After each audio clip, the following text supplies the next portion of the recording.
begeranije bagenzi be bagendana ubumuga mugo no mu zindi ntara byagiye biragenda nyuma ya Muyinga, nyuma ya Ngozi, Gitega, Cibitoke na Bujumbura. Uno munsi na Rumonge turuguriye ku mugaragaro ekipe ya Rumonge FC y'abagendana ubumuga. Mubambera amashi. Aha turagize ouverture mugabo vuba cyane tuzogaruka ko twaryohewe.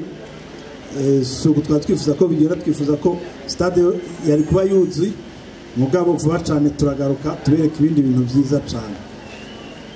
Hama turabatumirira ko mu kwezi k'umunani muri uno mwaka nyene turafise Sekafa, tuzobamenyesha bizobera no kumageneke zizobera. Hama ni karibu mwese visite Rumonge, turifuza ko yozoba mu bambere bazoshigikira Sekafa. Ndazi bizogenda neza, Imana ibahezagire.